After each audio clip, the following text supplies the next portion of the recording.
వీరభద్రుడు ఈ సినిమా అయితే నాకు కొంచెం యావరేజ్ గా అనిపించింది ఫ్రెండ్స్. సూర్య కథానాయకుడుగా ఆర్జే బాలాజీ దర్శకత్వంలో వచ్చిన వీరభద్రుడు ఒక average commercial fantasy drama. Plus points విషయానికి వస్తే సూర్య స్క్రీన్ ప్రజెన్స్, దేవుడి క్షేత్ర పాలకుడి అవతారంలో సూర్య తన నటన, మేనరిజమ్స్ తో ఇంటర్వెల్, క్లైమాక్స్, యాక్షన్ సీన్స్ లో అద్భుతంగా మెప్పించారు.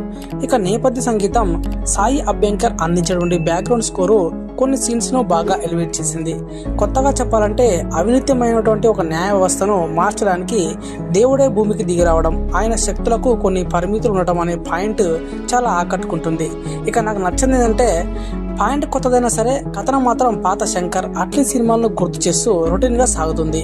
ఇక హీరో ఎంట్రీ చాలా ఆలస్యం అవుతుంది. సినిమా మొదలైనటువంటి దాదాపు 40 నిమిషాల వరకు సూర్య ఎంట్రీ అయితే ఉండదు. దర్శకుడు ఆర్జే బాలాజీ తన లాయర్ పాత్రకే ఎక్కువ ఎలివేషన్స్ ఇచ్చుకోవడం ఫ్యాన్స్ కు నిరాశ కలిగిస్తుంది.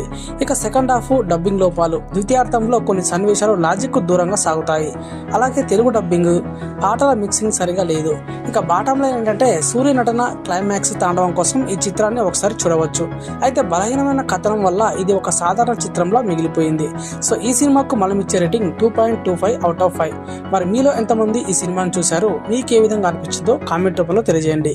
ఇంకా మన ఛానల్ సబ్స్క్రైబ్ చేసుకోకపోతే వెంటనే సబ్స్క్రైబ్ చేసుకోండి. ఇలాంటి లేటెస్ట్ రివ్యూస్ ని పొందండి.